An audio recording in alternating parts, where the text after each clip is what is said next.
इस लघु रूपक का विषय अहिंसा परमो धर्म है और इसके प्रस्तुतकर्ता आशुतोष सुंदरम है, जिसके प्रतिभागी लता मिश्रा और अभिषेक कुमार हैं।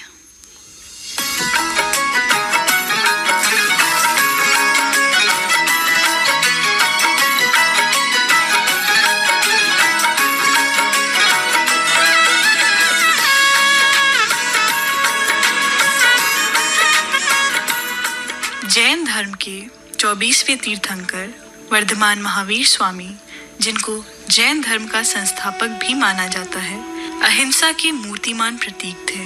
उनका जन्म वैशाली गणतंत्र के कुंडलपुर में ईसा से 500 वर्ष पूर्व माता त्रिशला और पिता सिद्धार्थ के घर में हुआ था। जैन ग्रंथों के अनुसार उनके जन्म के पश्चात राज्य में उन्नति होने लगी, जिसके कारण उनका नाम वर्धमान रखा गया।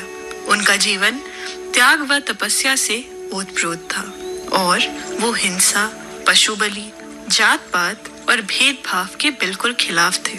उनका कहना था, मैं हिंसा का विरोध करता हूँ क्योंकि उससे पाया गया समाधान बहुत कम समय के लिए होता है और उससे पैदा हुई नफरत हमेशा हमेशा रह जाती है। मैं मरने को तैयार हूँ, पर ऐसी कोई वजह नहीं है जिसके लिए मैं मारने को तैयार हो जाऊं। दुनिया को देखने का उनका एक अलग ही दृष्टिकोण था। बचपन से ही वह समझदार तथा तीव्र बुद्धि के तेजस्वी बालक थे।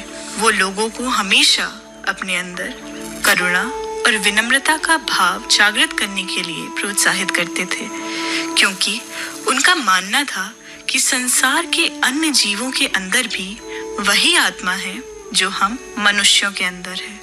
उन्होंने लोगों को समझाया, व्यक्ति अपने विचारों से निर्मित प्राणी है।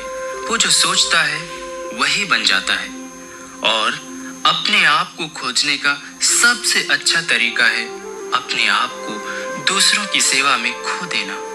बचपन में जब वो गुरुकुल शिक्षा प्राप्त करने गए तो वहां उनके आचार्य ने देखा कि उनको तो पहले से ही हर विषय का संपूर्ण ज्ञान था और इसी कारण उन्होंने वर्धमान को भविष्य का तीर्थंकर बताया। तीर्थंकर वह व्यक्ति होते हैं जो समाज के अन्य लोगों के कल्याण के लिए जन्म लेते हैं और पूर्णतः क्रोध, अभिमान, छल और इच्छा पर विजय प्राप्त कर चुके होते हैं। उन्होंने लोगों को समझाया कि वो लोग जो सांसारिक मोह माया में ज्यादा विलीन हो जाते हैं, उनका मन कभी संतुष्ट नहीं होता, किंतु वो लोग जो भौतिक सुखों से कम लगाव रखते हैं, उनका हृदय सदैव प्रफुल्लित तथा चिंता मुक्त रहता है और उनके लिए मोक्ष प्राप्त करना औरों की अपेक्षा सरल हो जाता है। उनका कहना था, आप मानवता में विश्वास मत खोइए। मानवता सागर की तरह है। अगर सागर की कुछ बूंदें गंदी हैं, तो सागर गंदा नहीं हो जाता। 30 साल की उम्र में उन्होंने श्रमणी दीक्षा ली और भी श्रमण बन गए, जिसके पश्चात वो गृह त्याग कर वन में तप करने चले गए। उन्होंने दुनिया को जैन धर्म के पंचशील सिद्धांत सिखाए, जो कि थे अहिंसा, सत्य, अपरिग्रह, अस्तेय, ब्रह्मचर्य।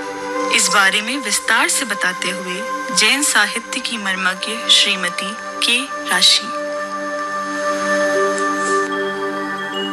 आप सभी को भगवान महावीर स्वामी के जन्म कल्याणक की अनंत अनंत शुभकामनाएं। भगवान वर्धमान महावीर स्वामी जैनियों के 24वें तीर्थंकर हैं। तीर्थंकर से आशय है जो अपनी इंद्रियों, भावनाओं पर पूर्ण रूप से विजय प्राप्त कर लेते हैं। हम सब जानते हैं कि भगवान महावीर स्वामी ने विश्व को अहिंसा, करुणा और क्षमा का उपदेश दिया। तो अहिंसा का उपदेश देने वाले भगवान महावीर स्वामी का जन्म एक ऐसे समय युग में हुआ था जहां हिंसा, पशु बलि और जाति पात के भेदभाव का अंधविश्वास था। अगर हम जैन ग्रंथों के अनुसार देखें तो 23वें तीर्थंकर भगवान पार्श्वनाथ जी के मोक्ष प्राप्ति के 298 वर्षों बाद भगवान महावीर स्वामी का जन्म हुआ। और जब भगवान महावीर अपनी माँ माता त्रिशला के गर्भ में थे तो उनकी माँ ने, माता त्रिशला ने 14 स्वप्न देखे थे और इन सभी स्वप्नों का संकेत ये था कि उत्पन्न होने वाला बालक अत्यंत बलवान, साहसी, धार्मिक, आध्यात्मिक और इस विश्व का कल्याण करने वाला होगा। भगवान महावीर स्वामी ने पूरे विश्व को अहिंसा, दया और करुणा का उपदेश दिया। अहिंसा परमो धर्म जैन धर्म का मूल मंत्र है। क्षमा वीरस्य भूषणम, क्षमा वीरों का गुण है, इस पर जैन धर्म आधारित है। छोटे से छोटे जीव को भी कष्ट मत दो, उसको भी अपना जीवन उतना ही प्रिय है जितना कि हम सबको। हमें कोई अधिकार नहीं है कि हम किसी भी जीव को क्षति पहुंचाएं, क्योंकि हर जीव में उसी परमात्मा का वास है। फिर भगवान महावीर स्वामी ने हमें ये उपदेश दिया कि हम अपने कर्मों पर ध्यान दें, क्योंकि हमारे सुख हो या फिर दुख, उसके लिए हमारे कर्म ही उत्तरदायी हैं। इसके लिए और कोई उत्तरदायी नहीं है। किसी की आत्मा को दुखाना, अपने कड़वे शब्दों से किसी के हृदय को आहत करना, जैन धर्म के अनुसार ये बहुत बड़ी हिंसा है। फिर क्षमा का उपदेश जो भगवान महावीर स्वामी ने विश्व के कल्याण के लिए दिया।